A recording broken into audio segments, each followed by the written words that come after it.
Hey, what's up, all? Wardrobe here.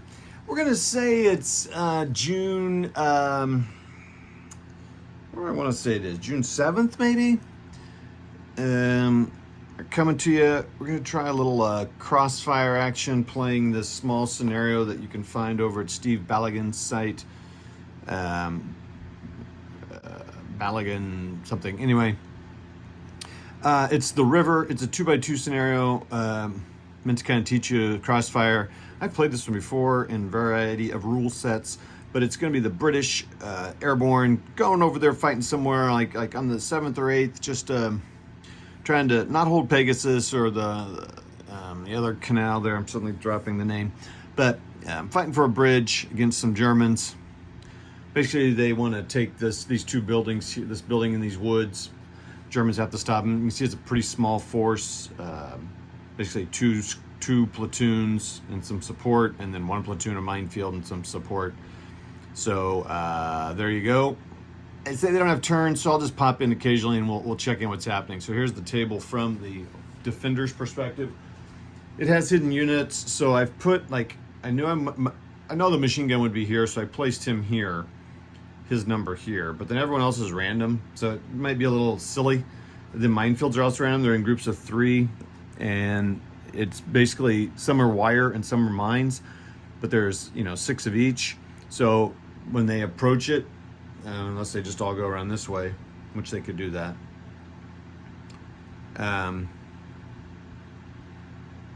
Some of these are dummies.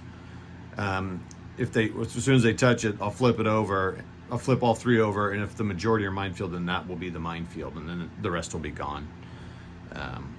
So, I mean, it could be all wire, it could be anyway. So we'll see how that works. It's kind of hard to play that part and this hidden part. I could also just not do that and kind of know where they're going to put stuff, but we'll see how it goes. This is not supposed to take long, but I'm having to relearn the rules. It's been a long time. All right, we'll see you later. Bye. Come back after. Holy smokes, man. Yeah, that was interesting. So the British were getting pounded by the mortar, the artillery, and this machine gun over here. In fact, actually, the 2 Germans that were back here were just taking these guys to task. Got them down to 1 squad in that. Basically, the Germans kept blocking this. I shouldn't have known the FO was here. I forgot about that. But the machine gun was in there, so they're blocking that. So that worked. So then that blocked the British from blocked the British's FO for a while.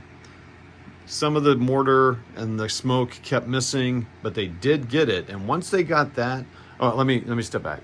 So the British, it was looking bad. These guys wiped out down to 1 man and he was pinned.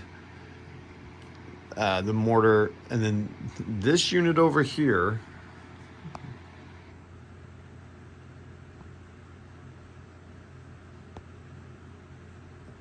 they just ran. So that was several initiatives, and it was like, holy mackerel, man, I don't know what's going to happen. So then once this guy got blocked, they rallied,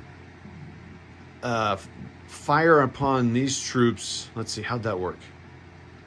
Yeah, fire upon, there are 2 stands here kind of defending the woods. There was 1 guy back here who was waiting to go in here until there was an initiative change and he could go in here without getting shot at too heavily.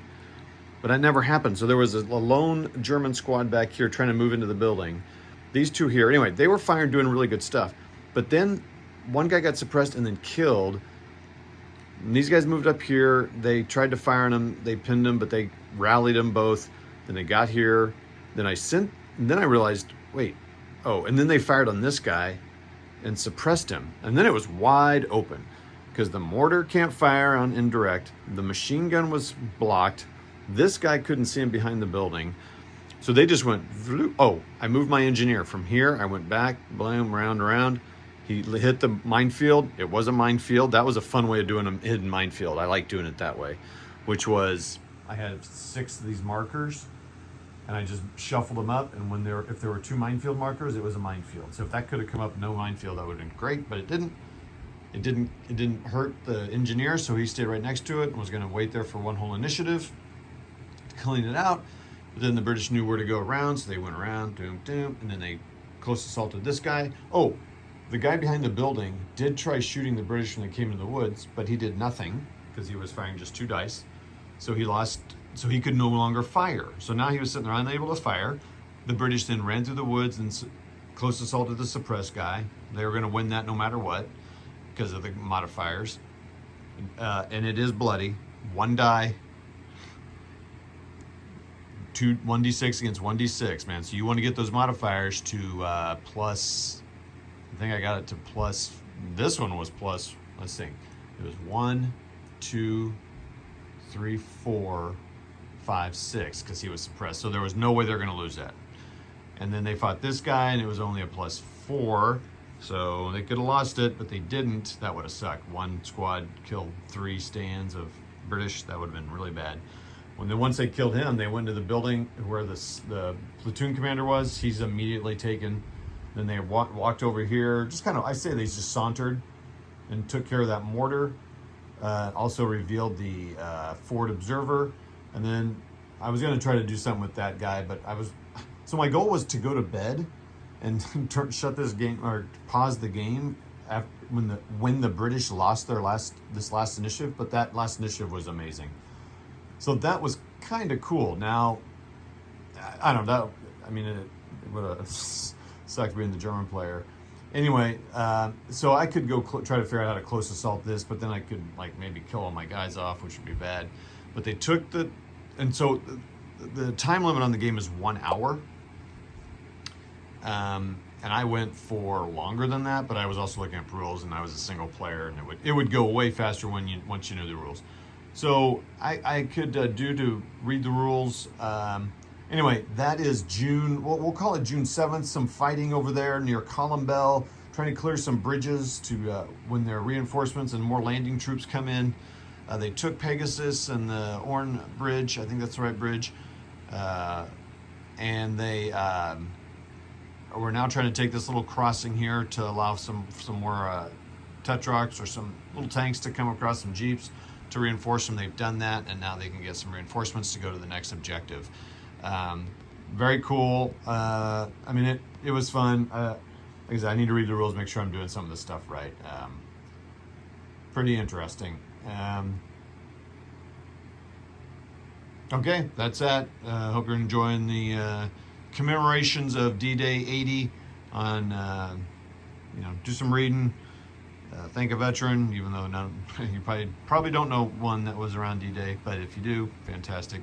Anyway, thank a veteran, and think about those, read a book, watch Band of Brothers, talk to people about World War II and D-Day and what it meant, and watch all these other videos going up. Check the notes for the stuff that Hex to Hex is doing, ASL Spotting Round, and all the stuff that we got, our 3 channels are doing, the McMurray videos on my channel.